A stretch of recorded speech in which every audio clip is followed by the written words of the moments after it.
This is the story of the Little Red Hen, and it starts one sunny day on a farm in the countryside where the Little Red Hen lived with her friends Dan the dog, Cleo the cat, and Maud the mouse.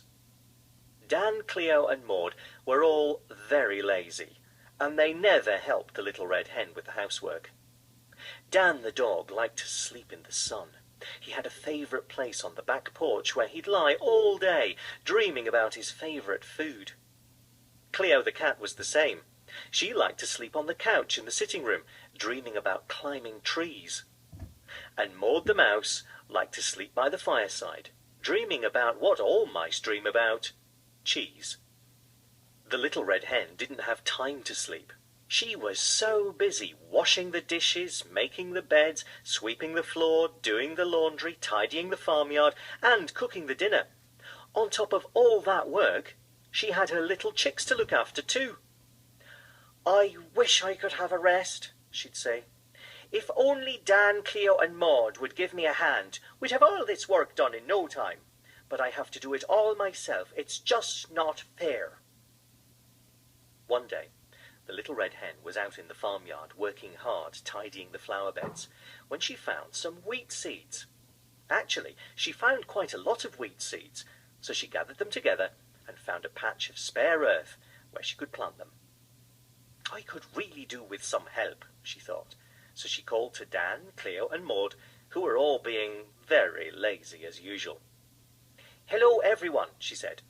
"It'll be such hard work digging the ground all by myself, but if we all do it together, it'll be easy. So, who will help me plant these seeds?"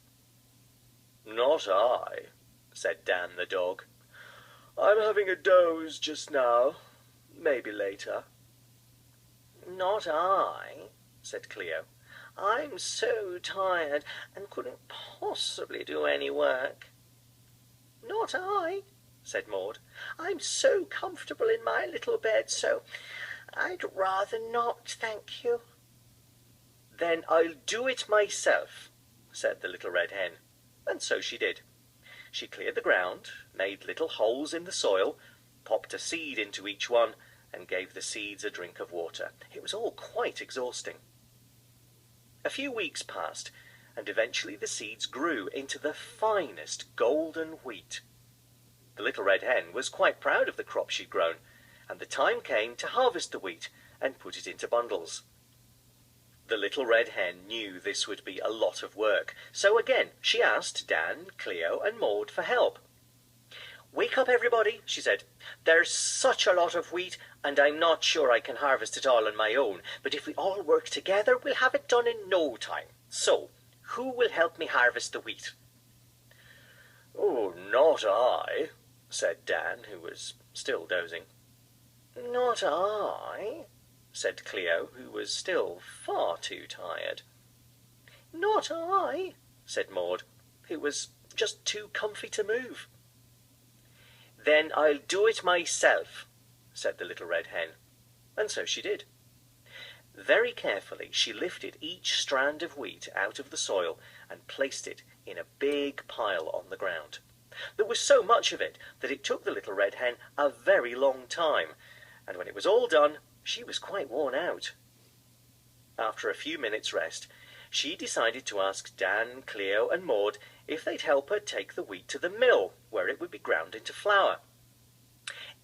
"Attention, everybody," she called. "The wheat is quite heavy, and I don't think I can carry it all on my own. Now, if we each take a bundle, we'll have it down at the mill in the blink of an eye. So, who's going to help me carry the wheat?"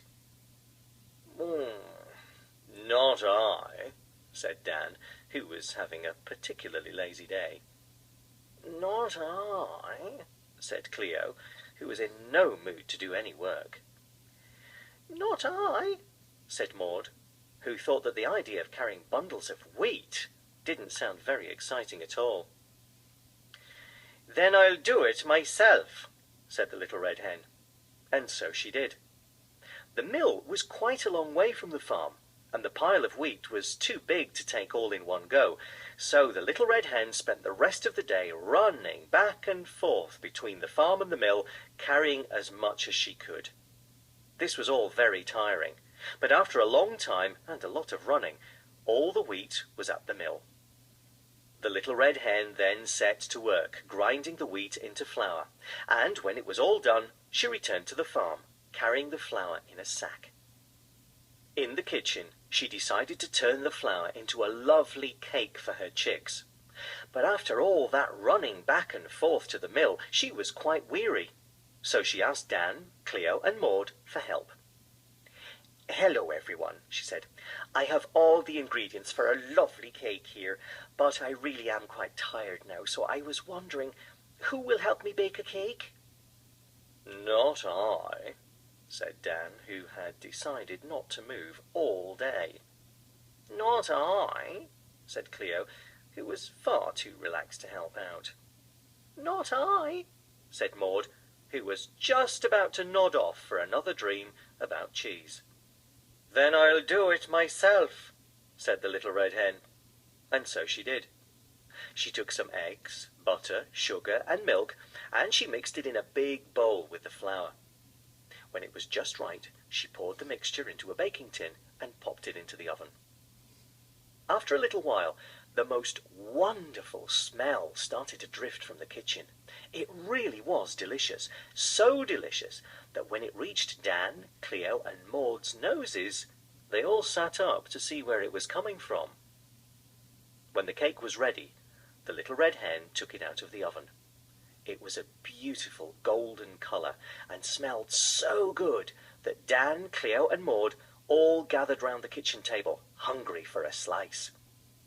The little red hen cut into the cake, and as she did, she asked a question. "I wonder who will eat this cake," she said. At that, Dan, Cleo, and Maud all jumped up and down with excitement. "I will," said Dan, who would have gobbled the whole cake up in one go if he could. "I will," said Cleo, who wanted a great big slice covered in cream. I will," said Maud, who, although she was a tiny mouse, was sure she could manage a big piece of the lovely cake all on her own. Said the little red hen. "You're all very keen to help me eat the cake, but none of you wanted to help me plant the seeds, harvest the wheat, take it to the mill, or do the cooking. You haven't helped me at all. No, I'm sorry," she said. "I made this cake and I'm going to give it to my little chicks." And she took the cake to the hen house, where the little chicks ate it up, right to the last crumb. Dan, Cleo, and Maud thought about what had happened. They knew that they really had been very lazy, and it wasn't fair that the little red hen had to do all the work. So, right there and then, they agreed to take turns at washing the dishes, making the beds, sweeping the floor, doing the laundry, tidying the farmyard, and cooking the dinner. This made the little red hen very happy, and every once in a while, to thank Dan, Cleo, and Maud for their help, she made them a lovely big